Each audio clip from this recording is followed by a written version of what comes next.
Sarasatyam Vyasam Tito Jayo Dirayat Nashta Prayashu Badreshu Nityam Bhagavata Sevaya Bhagavati Utamashuki Bhaktir Bhavati Naishtaki Nigamaka Padurgaritam Param Shukam Nityam Bhagavatam Rashamadayam Mahora Horasika Krishna Sadama Pagate Dhammagana Karonashta Dushamasha Parana Kodunoditaham Twamapia Dabashuta Vishutam Vibhu Samyapirena Virambidukshanam Prakyahi Mohara Sanklesha Nirvana Musanti Nanyata Hey Krishna Karuna Sindhu Dinabandhu Jagatpate Gopisha Gopika Kanta Radhikanta Namostute Jayatam Surato Pango Mamadir Matirgati Matsavasha Parambo Jauradana Madana Mohanam Seeman Rasarasaram Vivam Sivana Karsan Vanashan Urbago Gopinatasriya Shram Divyad Brindarani Kapadrumada Srimad Ratnagara Shemashanashto Sri Shri Radha Shila Govindara Prestalavi Seva Manishmarami Namo Brahmanya Devaya Go Brahmanya Taya Chadikaritaya Krishnaya Govinaya Namo Namaha Mangalam Bhagavan Vishnu Mangalam Guru Abjaja Mangalam Paririkaksho Manganaya Tanu Hari Om Narayana Vidmahi Vasudevaya Dhimahi Tano Vishnu Prachodyatehe Om Mahadevi Chavidnahi Vishnu Padni Chadimahi Tano Lakshmi Prachodyatehe Mahalakshmi Namastubhyam Namastubhyam Sare Sare Hari Priya Namastubhyam Namastubhyam Tapti Kanchana Govanangi Radhe Vrindavaneshwari Vishabhanu Sude Devi Pranamani Hari Priya Param Nama Om Vishnu Padaya Krishna Prasthaya Bhutade Srimati Bhakti Pananja Shami Tanam Namaste Saraswati Devi Guru Hari Pacharine Nirvishesa Sanyavadi Praskita Desa Sri Krishna Chaitanya Prabhu Nityananda Shri Advaita Gadadhar Shivasadi Gaur Bhaktivinoda Hare Krishna Krishna Krishna Hare Hare Hare Rama Rama Hare Hare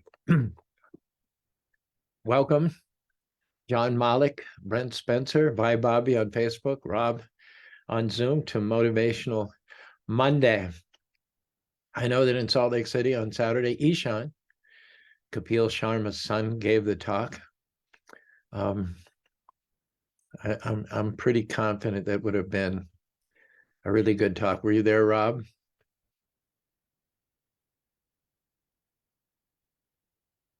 Yes, Prabhuji, but I was not able to, I was too busy setting up for Prasad to be able to listen to his lecture. Okay. How was the crowd? Big crowd? No, it was a pretty light crowd. I'm guessing because of Diwali last weekend, some people were a little bit scarce. Gotcha. Well, we had a good crowd here in Spanish Fork. I mean, our crowds don't equal those in Salt Lake City, but we probably have 50 people, amongst them my old schoolmate, Bruce Smith. We graduated together from prep school in New Jersey called Lawrenceville in 1964.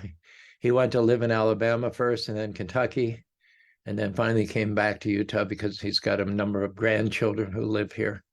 He brought his wife, and they seem to have enjoyed the message, enjoyed the chanting. It was really good. Took my email. I was going to give it to a number of our classmates. We estimated there were about 90 in our graduating class, probably some of whom, or maybe a significant percentage whom are already dead. I don't know. But anyway, it was kind of gratified on a real primal level to circle back again and meet one of my classmates under a Krishna conscious setting after all these years. Very heady stuff.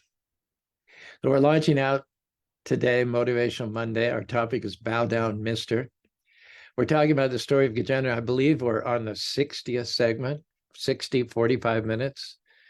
It's been, 4 or 5 months, and we're just still basically scratching the surface. So there might be a tendency to think, why are we going over this in such minute detail? And why are we rehashing these same points over and over again? I know the story. One session would have been enough. Just tell the story, and then we know the details. And so often, we'll see a class in progress in the temple, and there'll be devotees nodding out. Their eyes will be rolling back in their head, or they'll be propping themselves up against the wall to avoid falling over to one side or another. And the reason that they're inattentive and on the verge of unconsciousness is because of this mentality that I've heard this story before. I know these details. But what they're missing is that true knowledge comes from humility. You know you're making advancement when you want to hear the stories again and again and again and again. Cheto darpana marjanam babadavagni nirvapadam.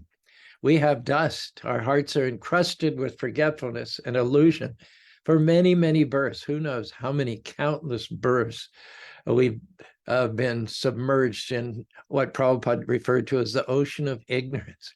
So the heart is deeply encrusted, and it's not going to take one indifferent swipe to remove the encrusted dirt from the heart. You have to use your elbow grease, get in there and rub and rub and rub and rub and rub. And these stories are not mundane. They're not transcendental. The point is not to know how it ends. The point is to relish each and every one of the details along the way. The stories of Dhruva Maharaj, of Gajendra, of Ambarish, of Prahlad Maharaj are timeless stories. They resonate throughout the ages and throughout the universes. They've been repeated over and over and over, and there's always more and more meaning. There are always more and more truths which are unearthed from churning through these details. Another aspect is that we ourselves, hopefully, we're moving forward. Our characters coming up high. Some of the dust which has been encrusted our true selves is falling off. And even when we hear the same story with the same details for the second time or the 10th time or the 100th time, we are different people.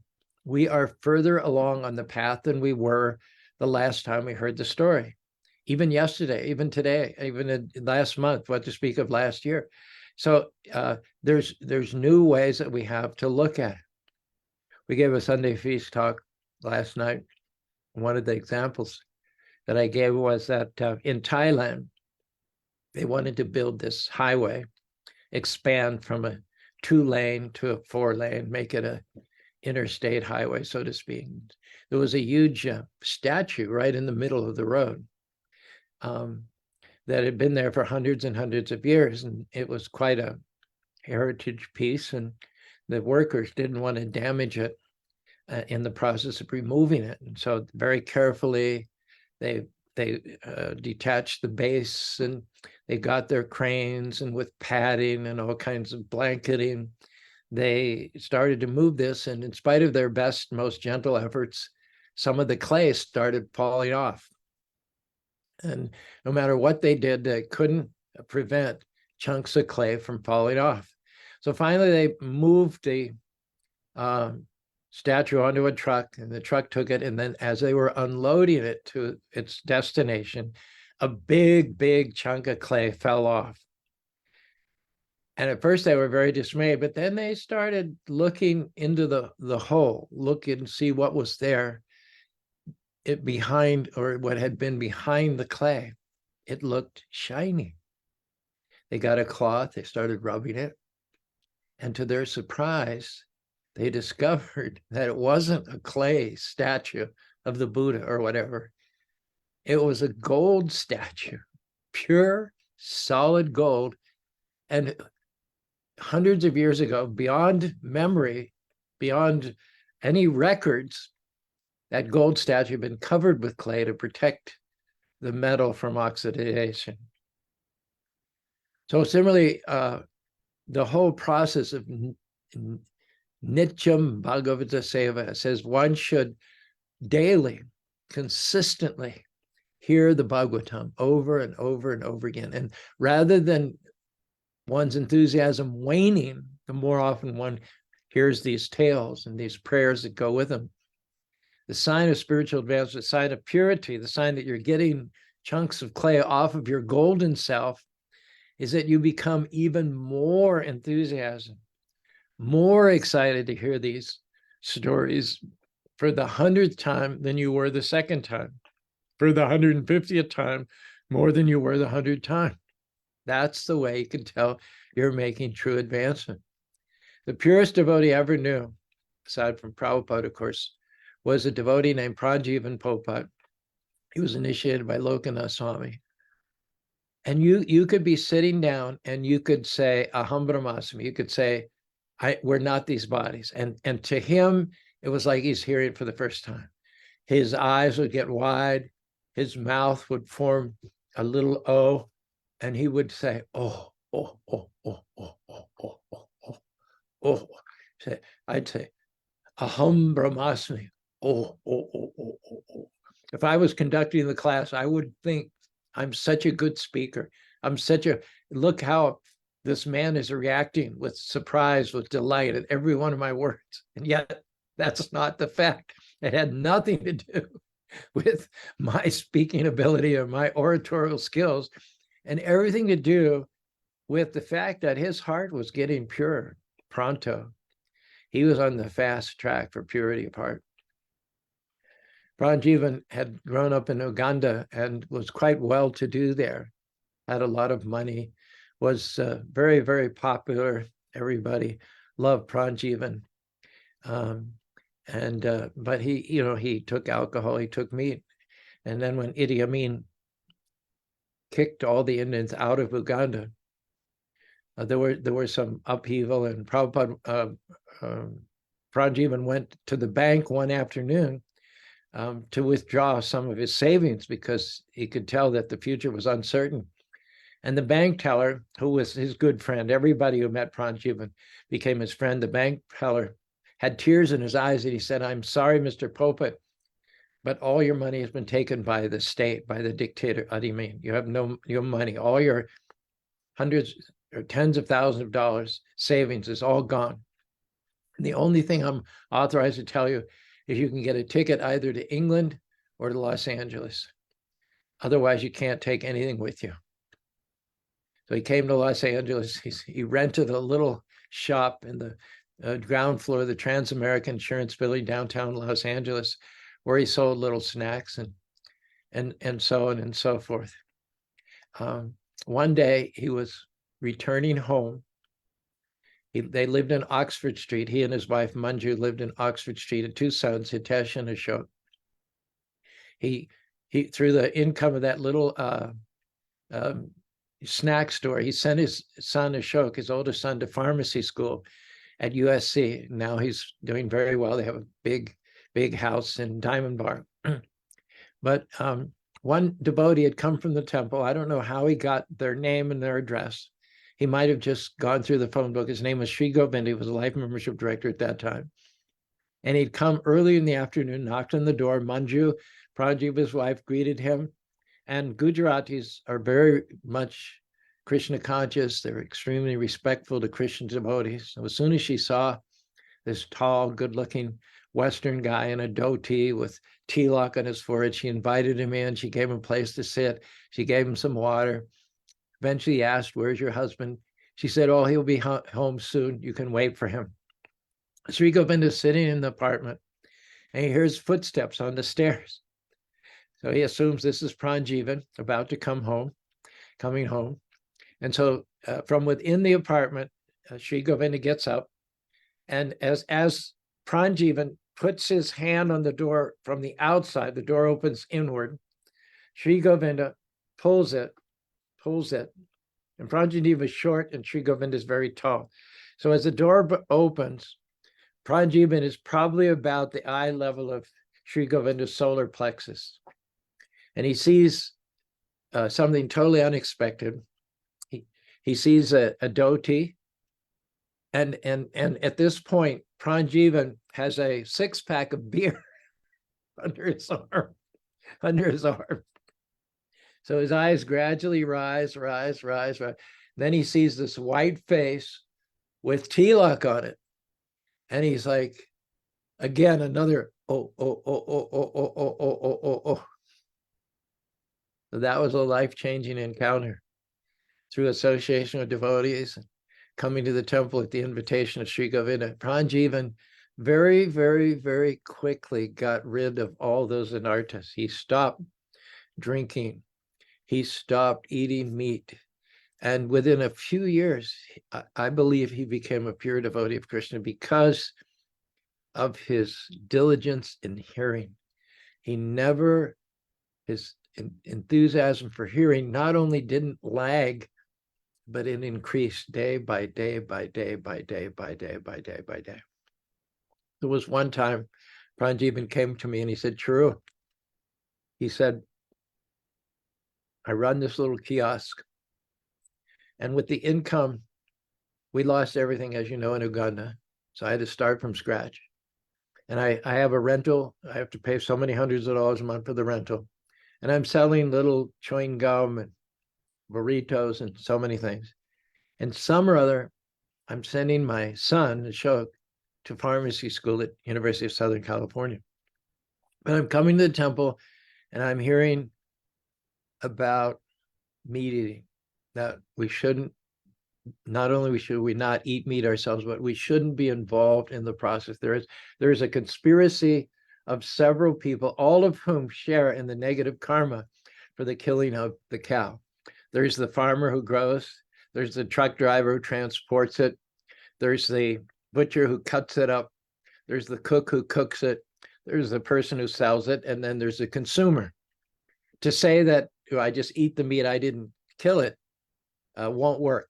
You're part of a gang of 6. You're part of a bunch of co-conspirators, all of whom are equally culpable for the death of that animal. So Pranjiman was worried, inasmuch he, of course, had become a vegetarian, but he said, my biggest seller is beef burrito.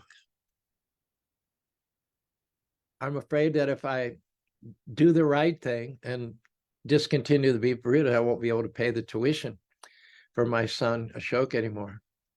And we talked about it. We went back and forth and all. I told him, eventually it's your decision. So he went ahead and he discontinued the beef burritos. Came back to me a month later and said, Caru, you know what? I don't sell any beef burritos anymore. And yet my income has not dropped. In fact, it may have even risen 5, 6, 7%. I say, how is that, Pranjiman? People come, they order their beef burritos. And I tell them, and everybody, you have to understand, everybody in that building loved Pranjivan. Everybody was his friend. He was such a attractive, sweet, loving, caring man. Inevitably, when Pranjivan told them that he was no longer selling the beef burritos, he discontinued. They would ask him why. Why, Pran? Why? Because they had that personal relationship with. And when he explained it to them, they understood and they supported him. And they would come back and day after day, instead of ordering the beef burritos, they would order the bean burritos. And they did that for him. And he was able to send his son through USC. And the family is very well situated now after losing everything. And that brings us to another point. Also, our talk yesterday was coming up higher. If we're going to come up higher, if we're going to be the people that God created us and intended us for to be, we can't live in the past. We can't let what someone said about us or what someone did to us 5 years ago or 10 years ago or 70 years ago. We can't let that be a stronghold, a log jam, and keep us from looking forward and planning for a very, very brilliant future. We have to live our life with excitement, with expectation. We're seeing a conflict in the Middle East right now where people are still mulling over what happened 70 years ago. You know, they've gotten lots of aid, they've gotten billions of dollars of aid, but instead of using that aid to create schools and hospitals and an infrastructure to create their own state to make a better life, they use it for building more tunnels than there are in the New York subway system and acquiring weapons. You know, there are other people that lost more than these people 70 years ago, certainly, lost a lot more, had a lot more taken away from themselves, were a lot less culpable, were a lot less complicit in losing their homelands, and they've moved on. You know, they knew that when Krishna ends one thing, it means he intends another beginning for us. But if we don't accept that, if we drag our heels and we get bitter and blameful and resentful, and we refuse to move to look forward, but we always looking back over our shoulders, then that limits what God can do for us. God is all powerful. He can do anything. He can take us anywhere. You may not see, amidst the wreckage of your present day life, you may not see how there's a great, glorious future. You may not see how you can drag yourself up from the wreckage in which you're in, but that's where trust in God comes in. If you believe in God, if you believe is all powerful, if you believe that he can do anything, then you have to do your part and keep a good attitude, pass the test. And in the end, God will take you to the great future that he has in store for you. He loves you too much to leave you where you are. Sometimes he brings a wrecking ball. He destroys all those things on which you've come to depend, all those things on which you lean. He may even take away the lives of loved ones. And I don't say this to be callous, but I say that God moves in mysterious ways, his wonders to perform. He plants his footstep on the seas and rides upon the storm. Deep in unfathomable, that means we may not understand. When it says that God, deep in unfathomable minds of never failing skill, we may not understand. But when we can't understand, rather than blame or dig our heels in or get stuck or try to get even, we just have to trust. Where you can't understand, you have to trust that God knows what he's doing. He's taking something away because we've become too dependent upon it. It's no longer good for our spiritual advancement. And ultimately, we're not meant to make permanent homes in this world, either in Palestine or Israel or Iraq or Iran or any other place. We've just got tents pitched here. We're not going to be able to stay no matter what assurances, no matter what safeguards we had, no matter how strong is our army, our navy, and our air force. Every one of us is going to be displaced. We are all, without exception, displaced persons. We have that in common. So rather than fighting each other over something that happened 70 years ago and killing and hating each other and full of bitterness and resentment and refusing to move into the great, we need to realize that time is flying. Our life is short. Krishna has something out in front of us that's very important, but we have to do our part and learn to trust him. And when one door closes, another one opens. And people say, well, I can't understand how God would let this happen. Well, you're not supposed to understand. You're not supposed to understand. That's where trust comes in. That's where faith comes in. You want to say Allah Akbar, God is great, and then you want to go and kill people because of something that happened 70 or 80 years ago?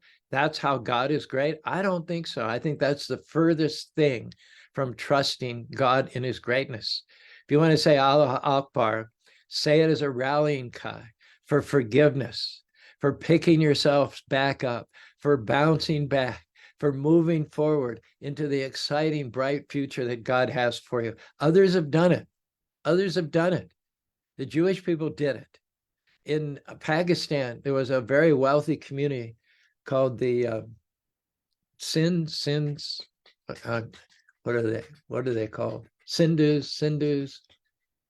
I'm missing a syllable there, but there was an extremely wealthy caste of people in Pakistan. In 1948, about the same time all these things were going in the Middle East, the Sindhis lost everything. There was the partition of India and Pakistan. All the wealth of the Sindhs was confiscated, and they were forced out of now Muslim Pakistan into India. They lost everything.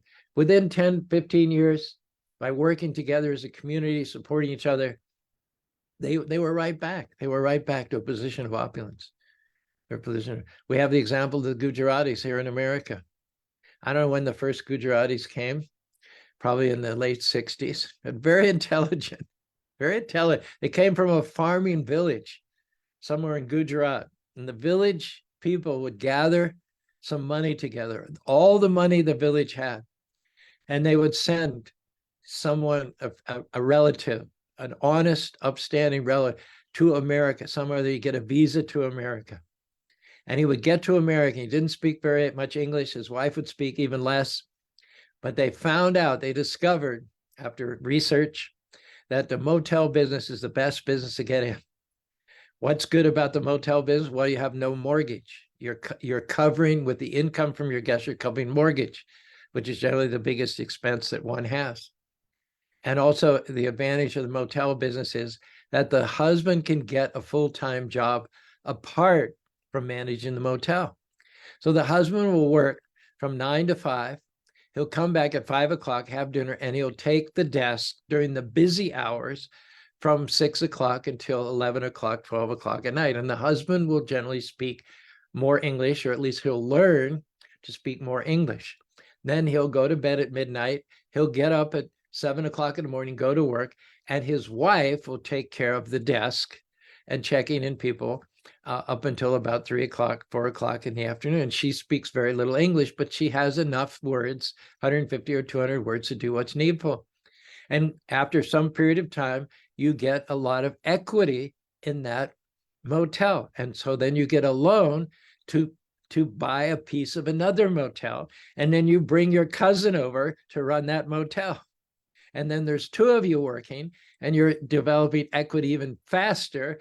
And then you buy a piece of another motel and you bring another cousin.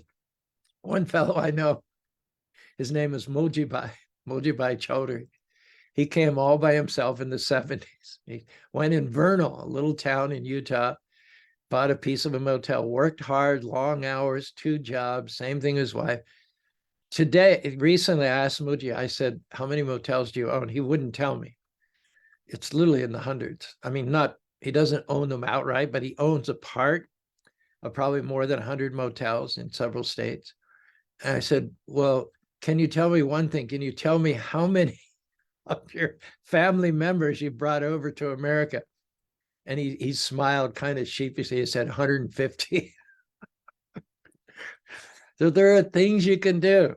You know, there are ways you can support each other. There are ways you can pick yourself up. There are ways you can bounce back. But the first requirement is that you have to trust God.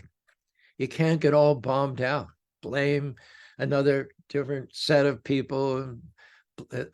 Blame, the blame game is to be lame, it said. And if you take the high road, if you actually believe that Allah Akbar, God is great, and you trust him, that some or other, you don't understand what's going on, you don't understand what he's doing exactly, but you know that he can take what's meant for your harm and use it for your good. If you place yourself in the middle of piety and God consciousness and righteousness, things will work out. Water flows from up to down. It's not a conscious effort on the part of the water. It's a law of material nature. Gota, I think, has this famous quote that as soon as you decide to trust God, then all the forces of the universe conspire to make you successful. But you have to do the first thing, is trust God that he's got you right where you need to be. He may have taken things away. You may have lost loved ones. You may have been displaced. Who is not displaced? Who has not been displaced? There's a poem by William Burroughs. See if I can remember it. Serene, I fold my arms and wait, nor care for wind or tide nor sea. I rave no more against time or fate, for lo, my own shall come to me. Asleep, awake by night or day, the friends I seek are seeking me. No wind shall drive my ship astray, nor change the tide of destiny. And this is the verse I was interested. The waters know their own and flow. The waters know their own. The waters know their own and flow from yonder height. The waters know their own and flow down from yonder height. So flows the good with equal law unto the soul of pure delight. So we have to learn not only to trust God, not only to go to that place of peace in the midst of our heart. It said a boat can be on an incredible turbulent ocean. A boat can be on an incredible, all around the boat, outside of the boat, there's rainfall, there's churning of waves, there's foam, there's ups and downs. But as long as none of the water gets in the boat, you're going to be all right. So we have to learn, like that boat, to be dry inside, to go to that place of peace when it seems like everything around us is turmoil. So flows the good with equal law under the soul of pure delight. And over and above being able to cope, over and above, the best coping mechanism is to trust God and to believe that no matter what happens, he's got you in the palm of the hand. Not only is it the best coping mechanism, but also it's the way to enjoy your life the most. It's the way to enjoy your life, to build your character, to come up higher, and to be eligible to receive the unlimited blessings of God. Trees without fruits are standing tall, and we may think that's a virtue. We may think that's a good thing. The problem is when the winds come, those tall trees are snapped. They're snapped right off. It's the trees with fruits. It's the trees that are burdened, that are bowing down, that are flexible, that can withstand the storm. The tree that have their roots deep, that believe in God. Palm trees are famous that during hurricanes, the force of the wind bends the palm tree horizontal to the ground. And you'd think it would be uprooted, go spinning head over heels in the force of 70, 100-mile winds. But the palm tree stays fast. It bends with the wind. And the reason is it has deep roots.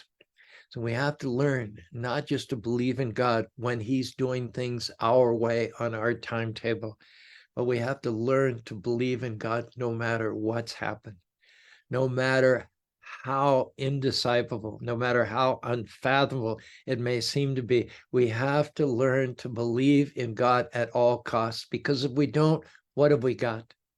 What have we got? There's so many so-called religious people in the world that are no different than non-religious people.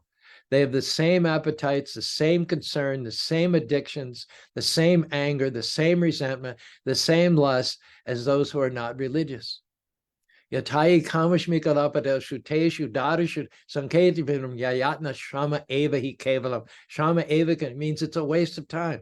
You're going to the church, the temple, the mosque, you're having a perfect attendance record, you're tithing, you're known amongst your peers as a pious, righteous person. But if when you're challenged, when there's a loss, when there's a reverse, when things don't go your way, you don't get what you want, you lose it. You become hysterical, you become resentful, you become violent, you become bitter, you want to get even, you become impatient. Then it says, Shama, it's all been a waste of time. If you're not decorated with the fruits of patience and humility and peace and love, if you're not decorated with those fruits, it has all been a waste of time. The tree that has fruits is the tree that does not stand tall, that is not stiff-necked, that is not intractable, that is flexible, that is malleable, that is open. The tree with fruits is a tree which is bowing down to the ground. The weight of the fruits, takes the branches of the tree down to the ground. Similarly, those who are decorated with the fruit of humility and the trust of God, they are excited, they're open, they're eager to hear these narrations forever. Think of what Gajendra is losing. He has a big, powerful body. He's the king of the jungle. He's in the heavenly planets. He has a lifetime of hundreds of thousands of years. In the heavenly planets, the pangs of birth and old age and disease are almost non-existent. Just a sliver, just a zephyr, just a trace of them.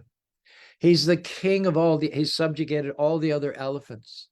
His senses are strong. He's able to drink honey and get smashed. He's able to get high. He's able to take his wives, the best amongst all the female, and he's able to go into the water and sport with them erotically. He's got cute, little, eye-catching, loving children and grandchildren. There's no predator that can take advantage of an elephant. There is no creature that can defeat an elephant, at least on land. But now the crocodile's latched onto his leg. He's being pulled further and further from the shore. and his whole world is turned upside down. He's losing everything. He's losing everything. Can you relate to that? Has there been a time when you've lost something very near and dear? What was your reaction? Now, Gajendra can go either two ways. He can become all bitter and resentful and blame the crocodile, blame the circumstances, blame his wife for letting him go into the water, blame his children because he wouldn't have gone in the water if it wasn't shit. He could play the blame game, or it says, lacking the backing to the other pachyderms, Gajendra was alone in this danger zone. The water had turned to foam. His friends had flown. There was no one to phone. Devoid of his fabled strength, at the end of his rope's length, Gajendra's hopes turned to the Lord, who awards protection for his devotees. He stopped pulling his leg, which the crocodile wanted to devour, and he plucked with his trunk from the muck of the lake a lotus flower and offered, seeking the Lord's power. Seeking the Lord's power. I said, Krishna, you're the root of creation, the fruit of the Vedas, the absolute truth, who plays in your flute, the ever-existing youth. Your lotus feet are adored by Lord Brahma, and Shiva will never leave you, not even for a beat. Your features are unlimited. You're the ingredient of all creatures, whether they have paws, claws, jaws. They are all your parts and parcels. Those who are smart, engage in your devotional service with all their hearts. You guard those who never depart from the hearth of your breast. I confess I've messed up. I failed the test. I've repressed my service, but I'm thirsty for your mercy, which is greater than my mistakes. I've heard that all it takes to awaken your protection is a single cry of helpless affection. Lord, in spite of my shame, I'm calling your name in the middle of the fight. Please reclaim me from the might of the crocodile's bite. Lord, release me from the teeth of the croc, block ignorance in my life, lock me under devotional service. Let my purpose rise once again to the surface. Lord, I'm knocking at your door. Please keep me close from now until evermore. And when the Lord heard the eloquent prayers of the elephant, he steered Garuda to the spot and sheared the crocodile's head from his body with his chakra. When the reptile lay dead and Gajendra was shed of his dread, he resumed the thread of his prayers and said, Hare Krishna, Krishna Krishna, Hare Hare, Hare Rama, Rama Rama, Hare Hare. Gajendra makes the right choice at a time of loss, time of deprivation, at a time of being displaced. He recognizes in that situation, in that extremity, that one way or another, we're going to be displaced. We're going to be kicked off of our land. We're going to be kicked out from the circle of family, friends. We're going to be kicked away from our money, from our position, from our post. So we might as well be flexible. We might as well relax.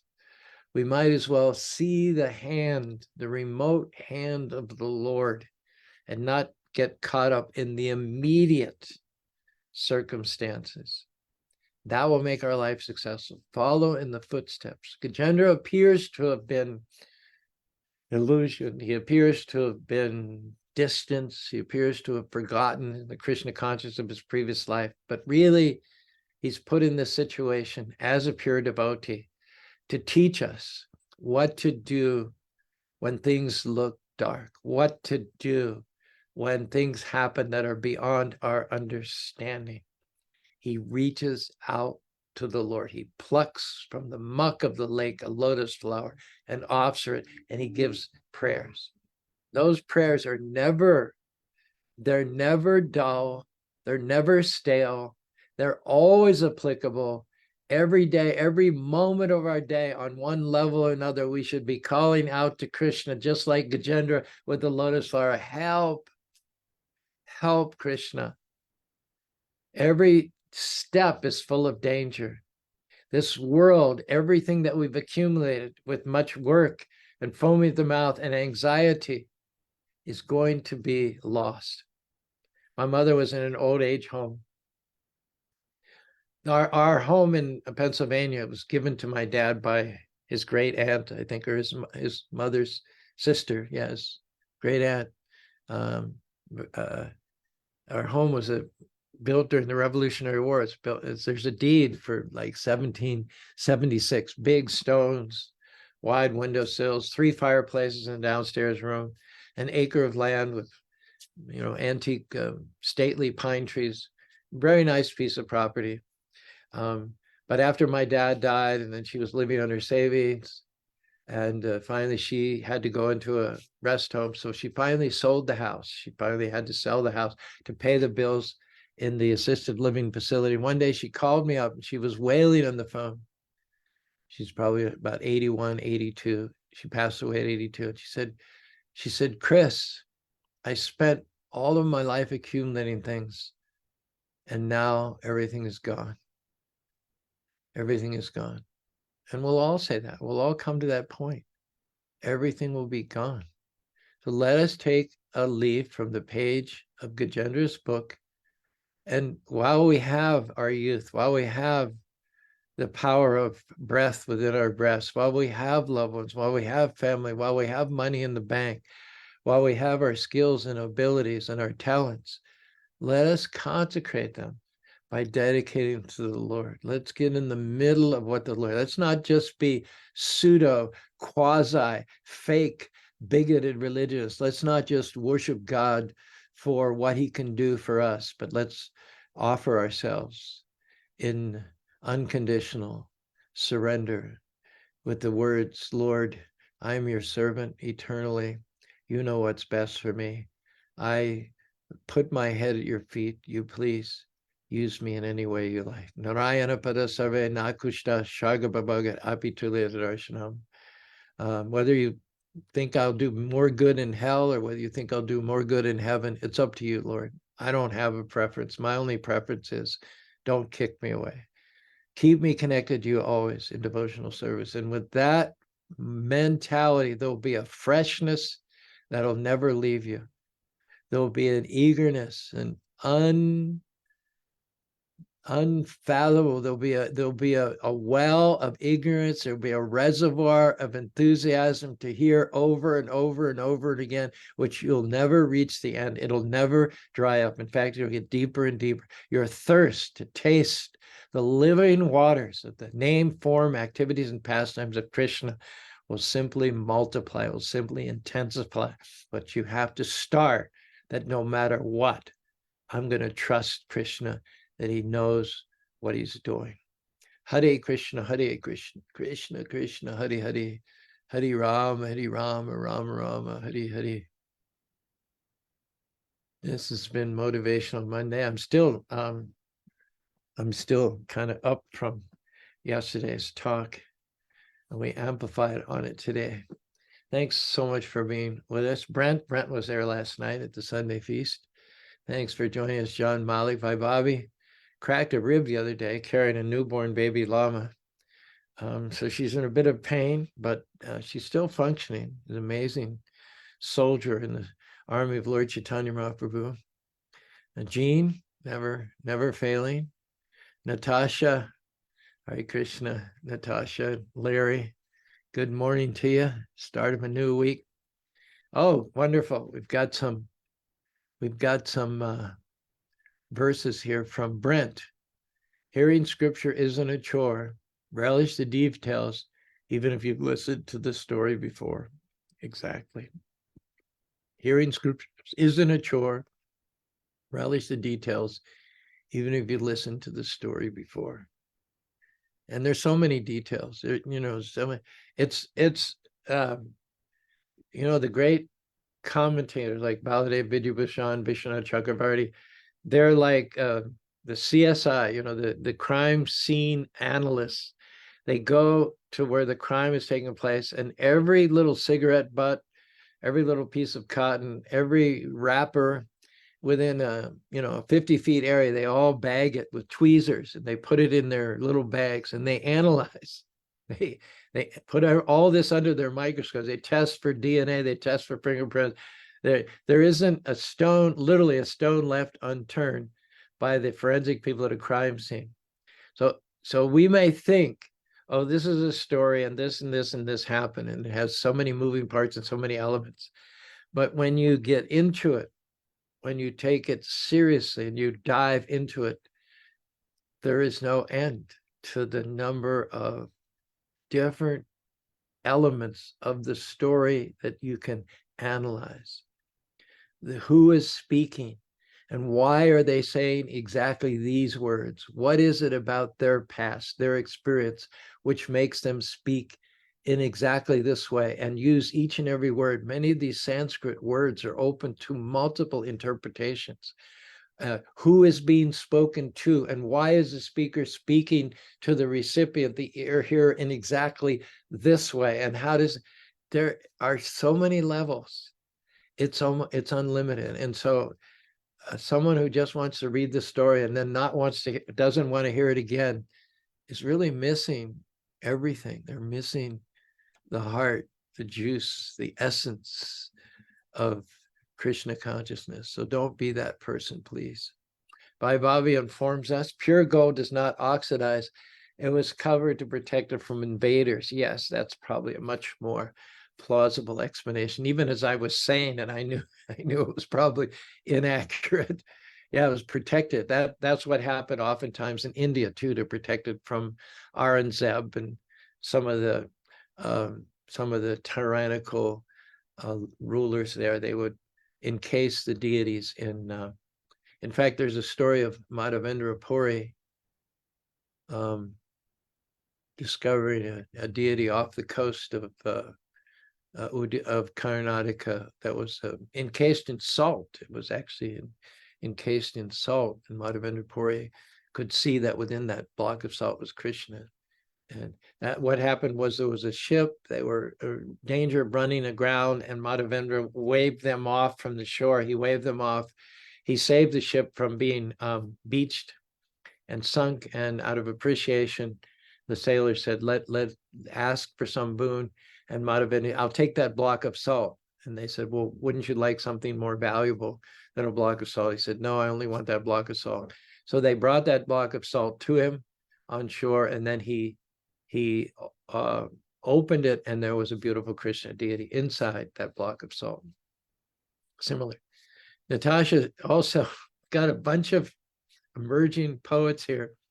Through valleys low and mountains high, believe for Krishna's watchful eye guides a step, each twist and turn. In faith, the soul begins to learn. Oh, that's so beautiful. Did you hear that, Rob? Through valleys low and mountains high, believe for Krishna's watchful eye guides a step, each twist and turn. In faith, the soul begins to learn. We're going to have to take some of these lyrics and make some more songs. They're so beautiful. I want to use them more fully than just coming and going on one day. So I encourage everyone to brainstorm. Here's another one by Brent. We but live in this world in a tent. Krishna is the rent. Our real home is the spiritual sky, in a place that money cannot buy. Yeah, these we have to use these. They're just too good to come and go. Or I would encourage each one of you, Carmen, Brent, Natasha, to make a song out of it. You know, make a song out of it. We can all get together on Sundays or at festivals, and we can sing our devotional songs. We'll make what is it, like a barbershop quartet or a trio or quartet or a quintet or something. Yeah, get a little beat, get some lyric, get a soundtrack, put strings, 2 or 3 of these together, and make a song. I found that we had a tour from a Christian academy on Friday. They came all the way from Boise, Idaho. I didn't know they were Christians at the first. So I kept asking, how, are you Mormons? And I said, I assume there's some Mormons in the crowd, and everyone would shake their head no. I was thinking, how can there not be Mormons? Because Idaho is a lot of Mormons in Idaho also. The fact that they came from Idaho would seem to have indicated to me that there are some Mormons, but they kept. And then finally the teacher, he said, we have 0 Mormons here. Okay. And at first they told me it was the Coal Valley Private School, but then the full name is Coal Valley Christian School. Okay, so it was a Christian school. And then So we went and saw the animals. We came inside. I said, I'll do a little chanting for you. And the teacher seemed to be visibly nervous in the temple room. I mean, they come all the way from Boise to experience it, but apparently it seemed to me the teacher was having some second thoughts, maybe based on some feedback he'd got from the parents. So it's kind of white. And when I'm sitting down at the harmonium, he comes and whispers in my ear, well, some of the parents don't want to participate in the worship. And I said, it's okay. They don't have to chant. They can tap their foot or whatever they want to do. I'm not going to ask them to join me. But there was a feeling of nervousness and uptight, at least among the adults.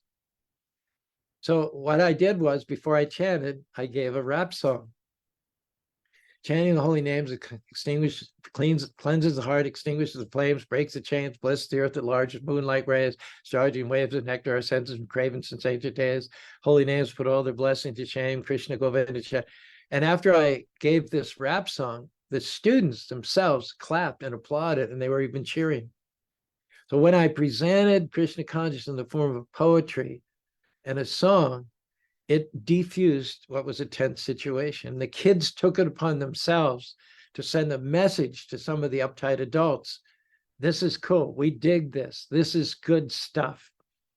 And the tide changed when I started doing the rap music, the poetry. And so my experience, my recommendation is, this is a really good platform. This rhyming and poetry gives a lot of leverage, especially amongst young people. And so let's do more with your creative juices here. I'm not sure how that's going to look or what form it'll take, but I feel that we're on to something here.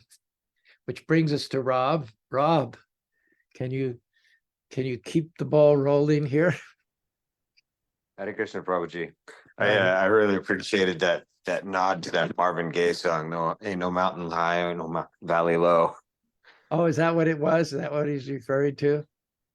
I don't know, but that's what I got from it. Okay. It just reminded me of that. Yeah, I know that song too. Okay, so yeah, that's what we do, right? We dovetail it. We take what Maya gives us and we turn it into what we need to for Krishna consciousness. Yeah, there was a quote that came me through at WhatsApp. I don't know who sent it, but it talked about Mother Yashoda. She was churning butter and she was making up songs about Krishna. She was just on the spot while she was churning the butter. She was composing in her head and singing songs about Krishna with rhyme and poetry. And Prabhupada said in the purport, if you want to remember Krishna, you should compose songs about Krishna. And I took it, I thought, wow, let's do that. Yeah, I can do that. I'm into that. And so's Brent, and so's Carmen, so's Natasha, and so's Rob as well. Yeah, that would not only be a very blessed experience, it would also be a fun one. Yeah, yeah. So lay it on us for this morning, Rob. All right. The heart has a crust of dust that we must clear and clean so it can be seen and we can glean the nectar of life and avoid strife by cutting attachment as with a knife. Woo, man. There's about 20 rhymes in there. That was just ticking right along there. We'll slow it down and simplify it a little bit. One that hears to a devotees he endears. Yeah. Maya's best feature is that she is a teacher for the spiritual seeker. Yep. She takes away so that we get to the next level. When you have the faith to see that Krishna makes you what you need to be, then you start to live peacefully. That's really apropos. Thank you for that. You must have deep roots to bring forth the best fruits. Yes. And to withstand the I don't know what's wind and what rhymes with fruits. We'd have to work on that one a little bit. Yeah. I can't come up with it on the spot. Krishna may use loss at the cost for attachment to be lost. Yeah. Yeah, we have to figure, we're all going to lose, sooner or later. So how do you meet that? How do you prepare for that? How do you overcome? How do you make that into a victory? Yeah, and I misread that a little bit. Changed one word, but it kind of changed it. So it's Krishna may use loss as the cost for attachment to be lost. Very good. Very good. He may use And as the cost for attachment to be lost. Yes. to Krishna stay connected, and you will be directed to where you are most effective. Very nice. Very much to the point. Well, thank you. Let's see. Did I mention who all's on board here? Brent and John Malik, by Bobby, Jean, Natasha, by Bobby again. Patricia, she sends her hugs to Vai Bobby, as well as Oscar, our beautiful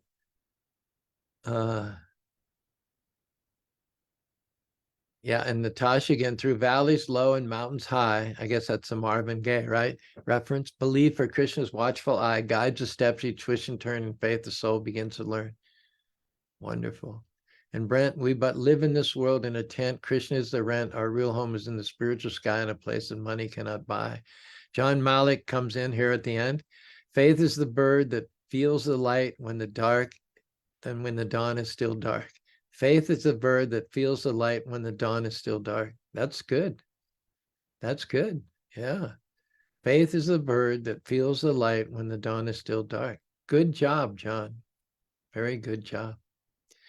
Okay, I'm enjoying our Sangha, but I've taken up too much of your time. It's already 8:30, so we'll continue this tomorrow. Have a great Krishna conscious day. Hare Krishna, Krishna Krishna, Hare Hare, Hare Ram, Ram Ram, Hare Hare.